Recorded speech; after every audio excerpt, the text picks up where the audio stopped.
¿Cómo están, amigos de 6 a 9? Buenos días. Esta mañana nos acompaña para la entrevista política con Briznas de Economía nuevamente Patricia Tellet, que es precisamente economista y tiene alguna experiencia también en el sector público y en el Ministerio de Economía. ¿Qué tal, Patricia? ¿Cómo estás? Muy bien, Mario.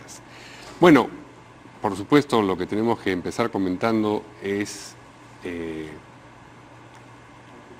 qué, digamos, o qué características reúne el nuevo ministro de Economía.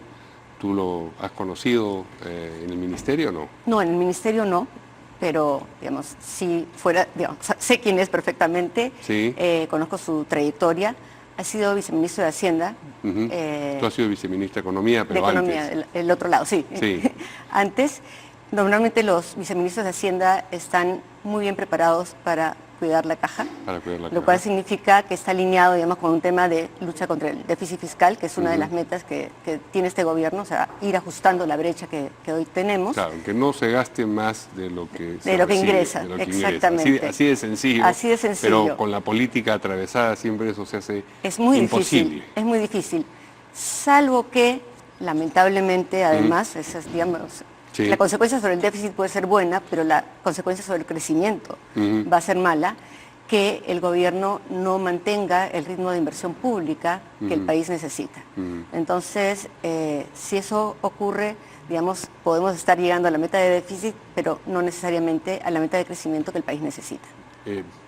Dicho todo esto, ¿qué impresión tienes de la elección? De que sea él y no otro, u otra, quien ocupe la cartera. Me parece una buena señal, sí, a los mercados. Sé que debe ser muy difícil, además, convocar a una persona, digamos, de reconocida trayectoria, a una persona que ya trabajó en el ministerio, que tiene las ideas claras. Carlos ha hablado sobre la necesidad, por ejemplo, de entrar a ver el régimen laboral, que es una de las cosas que tenemos ahí pendientes. Se refiere a la rigidez de la legislación laboral. Exacto. Y en qué medida eso tendría que cambiar para que haya más empleo formal y eso redunde en beneficio de la economía, pero claro, ahí choca con intereses políticos y también con formaciones ideológicas, ¿no? Sí, y definitivamente yo creo que la mayor parte de economistas tiene claro, clarísimo, sí, que ponerle más barreras a la generación de empleo no va a dar resultados. Ahora, ya que mencionas lo del régimen laboral, este gobierno durante la administración Kuczynski no tocó el asunto ni tenía avisos de querer tocarlo. Yo recuerdo en el CAE del 2016, le mencioné insistentemente al primer ministro en ese momento el tema y casi era, por favor, no, ni lo mencionen, ¿no? Sí, o sea, si esa administración tenía pavor, ¿cómo será la actual, no? No, o sea, yo sí creo definitivamente que no es un tema que se va a tocar, que lamentablemente los pasos que se están proponiendo son en retroceso y no en avance. ¿Aún con la presencia de Oliva? Por eso era que preguntaba. No, yo creo que Oliva debe jugar otro rol, o sea, por lo menos no retroceder en lo avanzado. Y creo que eso es importante y estamos hablando básicamente de la flexibilidad introducida, por ejemplo, al sector agrario. Ok, la emergencia agraria o el régimen laboral. El régimen laboral agrario, que creo que es una de las medidas más acertadas que hay con respecto al régimen laboral. Pero que en este momento está siendo cuestionada. Y existe una presión para revertirla. Y de presiones y retrocesos está empedrado el camino que ha trazado hasta este momento esta administración, o sea, la dupla Vizcarra-Villanueva. Sí, pero en este caso, digamos, yo sí creo que tenemos un ministro que va a poder hacer ver las cosas claras. Ojalá que haya sido uno de los puntos que se ha negociado, ¿no? Se sabe que han estado negociando varios días antes de aceptar de que se produjese ayer la juramentación. ¿Tú crees efectivamente que, visto lo que hemos visto hasta este momento de la administración, insisto, Villanueva-Vizcarra, tenga efectivamente la capacidad de imponer algunas cosas este ministro? Yo me imagino que por lo menos 5 cosas claves tiene que haber entrado a mirar eso. Supongo yo que, o sea, sí, 3 por lo menos. ¿Dónde hubiera entrado yo? Definitivamente en ver cómo acelero la inversión pública. Sí. Hoy en día lo que ha ocurrido que en lugar de tener una parte, la mayor parte centralizada, donde tú puedas manejar el ritmo de ejecución, has incrementado el número de unidades ejecutoras, es decir, has hecho entrar una cantidad enorme de municipalidades chiquititas que han demostrado que no pasaban la valla en cuanto a cumplimiento de ejecución anterior y les has dado más dinero para que sigan sin ejecutar. Y obviamente no necesariamente ese dinero va a estar ahí.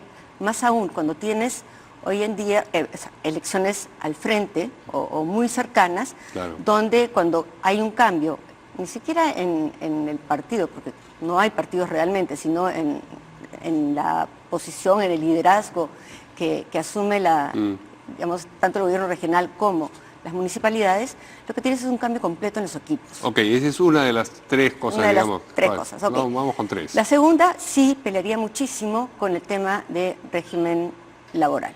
O sea, mantener en agricultura lo que hay. Ya. Tal vez hacer algún cambio respecto al tema de contribución a la seguridad social, que es un tema que se puede manejar. Y sí me metería con el impuesto a la renta en el agro. O sea, haría un Impuesto a la canje renta en el agro. En el agro, O sea, solamente en el agro. Sí, porque haría un canje, en ese momento Sí. haría un canje respecto a, Ajá. ok, prefiero quedarme con la flexibilidad laboral Sí. y subirles el impuesto a la renta que hoy está en 15, Ah, ok. ¿ok? Vamos a ir a una pausa y vamos a regresar sobre este punto de los impuestos, porque ha sido el selectivo al consumo y el impuesto a la renta lo que produjo la crisis que finalmente derivó en la salida de Tuesta. Vamos a volver con eso después de una pausa. Muy bien, continuamos con Patricia Tellet, economista, por supuesto, hablando sobre economía, sobre el nuevo ministro. Había ella esbozado las 3 medidas o 3 territorios en los que necesariamente tendría que haber establecido condiciones para que no le pase lo de su antecesor. El selectivo al consumo y el impuesto a la renta fueron los dos asuntos que terminaron de producir la crisis entre la dupla Vizcarra-Villanueva y Tuesta. ¿Quién tenía razón a tu manera de ver? Empecemos por el impuesto a la renta, porque es claro que querían bajar el umbral y que después dijeron, no, era solamente una idea que habíamos lanzado. Pero... Digamos, yo creo que hoy en día digamos, estamos viendo que ha habido como baches en la generación de empleo. Ahora, aparentemente, al menos según la información de las AFPs y según la SUNAT, que es data dura, ya estamos en generación de empleos formales nuevos. Pero no podemos decir que una persona que gana hoy menos, vamos a ponerla en 3.000 soles, sea una persona que tiene el espacio para pagar renta. Ya es una forma de meterle la mano al bolsillo que no necesariamente va a ayudar a formalizar. Ya, prefiero que me paguen por fuera, prefiero que me paguen Entonces, en el impuesto a la renta, lo que está tratando de promover Tuesta era una mala idea, a tu manera de ver. Era una mala idea, porque además el porcentaje de formales que pagan es tan chiquitito que la informalidad iba a quedar fuera de todas maneras. Entonces, que es la mayoría de los trabajadores. Entonces, estuvo bien que no prosperase, pero estuvo mal que indicaran que iban a ir adelante con ello y luego se tiraran para atrás, porque ahí hay una señal política consistente con las otras que hemos mencionado, pues, la de los peajes, lo del agua en Moquegua, etcétera, etcétera, y que produce lo que estamos viendo en este momento. Selectivo al consumo.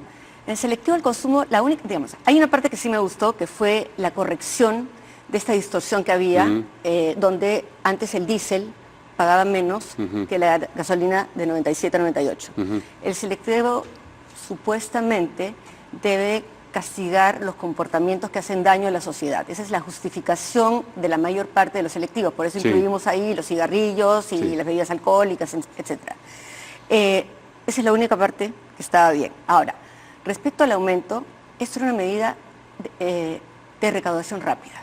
Habían estimado 2.000 millones en recaudación y creo que no se pensó en las consecuencias. Ni en el contexto de que había subido el petróleo y en consecuencia la gasolina. Exacto. No han pensado en eso, digamos, ¿qué tal? Yo creo que no supieron o han dicho, medir el impacto. Ok, esto ocurre, pero vamos adelante de todas maneras. No, yo creo que no supieron, o sea, no pensaron que el impacto iba a ser tan fuerte. El impacto político. El impacto político. Sí. Y, digamos, cuando tienes a la población que comienza a levantarse, claro, difícilmente alguien se va a levantar a decir, salvo los productores, a decir, no quiero que me eleves el selectivo al alcohol. Que ya vamos a ver ahorita cómo reaccionan las las empresas, ¿no? Pero el pisco no se ha tocado, entiendo, o sea que por ahí la cosa más tranquila. Digamos, definitivamente el tema de tocar combustibles, bueno, ya quedó demostrado mala idea. Ahora, esto debieron conversarlo antes. Debieron ponerse las evaluaciones se hacen antes, ¿no? Exactamente. O sea, puede haber situaciones excepcionales en las que uno evalúa sobre la base de reacciones impensadas, pero en general acá y el problema, deciden algo y después lo evalúan, y el ¿no? problema es que comienzas a entrar a un Sí. círculo vicioso, ¿no? Porque Sí. entonces, vamos a ver, ¿qué señal diste al final? Subiste el impuesto, tuviste que retroceder, sacaste el ministro, tenías afán de recaudación. Ok, corto plazo, quiero recaudar rápido. Sí. Al fin y al cabo terminaste perdiendo un ministro, mala señal a los mercados, obviamente mala señal a los inversionistas, Y a, que los son los que vienen. y a las fuerzas políticas que tienen otros reclamos sectoriales y que ven que hay, Que hay un patrón de comportamiento de retroceso Así y no es. que ganarse ninguna batalla. Sí. Ahora, una batalla, como te digo, que probablemente no era la más sostenible, la más defendible. Ahora, se identifica a Oliva con el viceministerio de Hacienda, hay quienes le dicen un cajero, es decir, No, qué injusto. qué injusto, pero esa es la caricatura. Entonces, ¿cómo te imaginas tú que va a protegerse del déficit? Recortará gastos, por supuesto, pero también querrá cobrar más y entonces no va a meterse con el impuesto a la renta, no va a meterse con el selectivo al consumo. Yo creo que si se mete con el impuesto de renta no se va a meter a las capas más bajas. O sea, eso ya vio que no funciona. O sea, no va a bajar de las 7 UITs, que es lo que está establecido. Espero que no. Esperas que no. Luego que, digamos, con respecto al selectivo, definitivamente creo que en el de los combustibles va a tener que haber una reconstrucción del tema, un planteamiento distinto. Porque no solamente puede beneficiar a los transportistas, o sea, eso Exacto. es mercantilismo puro y duro. Bueno, eso es lo que funciona muchas veces, lamentablemente. Claro. ¿no? Y son los que más gritan. O sea, acá no necesariamente el que tiene la razón, sino que el que sabe organizarse para dictar es quien logra sacar lo que quiere del gobierno. Así es. Y es lamentable. Rentas del gobierno, eso queremos decir como mercantilismo. Es un sistema, un orden económico distinto a la economía de mercado, donde sectores interesados obtienen del Estado, del gobierno de turno, alguna ventaja sobre, claro, y esto viene del sobre el siglo resto. No, XVI, ¿no? O sea, así es, más o menos. Sí. Bueno, pero en fin, era una coda para un... Bueno, y el otro tema Sí. que yo vería es realmente poder, o sea, defender la inversión. O sea, Sí. tú necesitas crecimiento y necesitas de la inversión minera. Ya quedó clarísimo, ¿verdad? Ya sabes que el Perú necesita esa inversión para crecer. Hemos dejado de recaudar muchísimo dinero porque hemos dejado de tener inversiones por más o menos 7.000 millones con 3 proyectos que no se hicieron cuando se debieron hacer. Río Blanco, Tía María, a pesar de que no es una mina tan buena, y Conga, tenemos un costo de oportunidad que hemos tenido y que ha sido muy alto. Ahora ya tienes, ya tienes Michiquillay, que probablemente sea una de las más importantes, tienes Sí. Quellaveco y tienes Toromocho, Toromocho, que la ampliación el de Toromocho. presidente ha dicho, esto, vamos adelante, pero ya hay anuncio de resistencia y entonces Bueno, va a ser vamos a ver cómo una funciona. prueba de fuego. Va a ser una prueba de Como fuego. lidia al toro, vamos a ver. Sí. A propósito de las cosas que tiene que hacer el nuevo ministro de Economía, tú mencionabas el sector agrario y yo pensé por ahí en el agrobanco, Ay. que le siguen poniendo plata que pierde cíclicamente, ¿no? Sí. ¿Qué Mira, tendría que hacer? el agrobanco, Ujú, no importa cómo lo llames, no importa cómo lo pongas, ujú, va a quebrar de todas maneras. ujú. O sea, lo dijimos cuando se creó en el año 2001, Sí. 2002. O sea, 2001 creo que fue, o 2000. Pero fue un cometido Fue un cometido político. del Presión gobierno del PP APRA, Causa, del presión del APRA. sostenerlo y meterle más plata ha sido decisión de este gobierno. De ese gobierno, bueno, es posible. Y no de esta administración, de la anterior. Sí.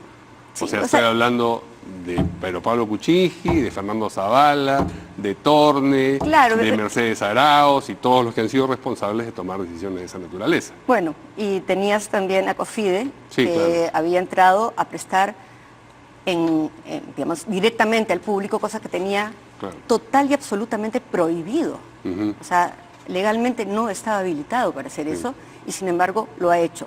Obviamente porque es fácil jugar a ser empresario o a banquero con dinero de otro. Con el dinero de los contribuyentes. Exacto. Tendría entonces que suceder qué con el agrobanco. En fin, te estoy... Mira, lo que Sí. pasa es que hay dos posibilidades. Ujú. Una, que se ponga fuerte en función a la evaluación que haga y diga, no, definitivamente ese es un tema de principios. No debe existir banca de fomento más, porque sabemos que se distorsiona, sabemos que no funciona.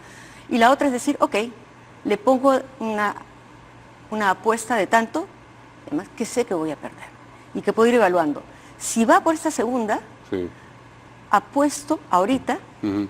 a que una vez que se pase esa meta o ese... Van a apostar de nuevo por de otro. todas maneras, Claro, es porque, de todas porque es maneras. una decisión política. Es Exactamente. no querer enfrentar, Entonces, digamos. ojalá que, digamos, puede haber sido unos puntos de negociación, pero es como una señal de que, ok, vamos por otro lado. Difícilmente creo que haya entrado en este aspecto en particular. En general, si uno ve el ciclo de tus artículos, tú empezaste esta administración diciendo, caramba, qué bien que el primer Villanueva se ha pronunciado sobre la anemia y La todo. anemia. Pero ¿te parece que ese patrón se ha sostenido? ¿Consideras tú que después de esta crisis el Ejecutivo pueda, digamos, decidirse a librar alguna batalla en serio? Ni siquiera la de la anemia. Ni siquiera la de la anemia. Ni siquiera la de la anemia. O sea, te lo digo así porque la batalla contra la anemia la hemos venido perdiendo uno tras otro, Sí. tras otro, tras otro. Entonces, para luchar contra la anemia tienes que atacar muchas variables, no solamente una. O sea, no se trata de que voy a comenzar a repartir alimentos. O sea, si tú no ves que ese alimento lo consume el niño, Sí. no funciona. Entonces, creo que para asegurar eso tienes que entrar, o sea, tienes que empezar con políticas de que no haya humo dentro de la casa. Obviamente eso significa un trabajo ambiental que para nosotros es mucho más importante que estar preocupándonos sobre el tema de cambio climático. O sea, comenzar a trabajar sobre el dentro del hogar, dentro de la cocina de la casa. Bueno, muy bien. O bueno, no sé si muy bien, en realidad no es un mensaje muy alentador, pero es lo que le estamos preguntando. Pero en positivo, digamos, yo creo Sí. que digamos, el ministro es una buena señal, o una Ok, señal tranquilizadora, o menos mala si se quiere llegar al extremo, no quiero decirle buena, bueno, Sí. yo sí creo que hay que darle chance Entendemos. y sí. esperemos que sí sea Ok. positivo. Bueno, entonces sí, con ese mensaje positivo podemos terminar. Gracias, Nos vemos Mario. también la próxima semana aquí en De 6 a 9. Buenos días.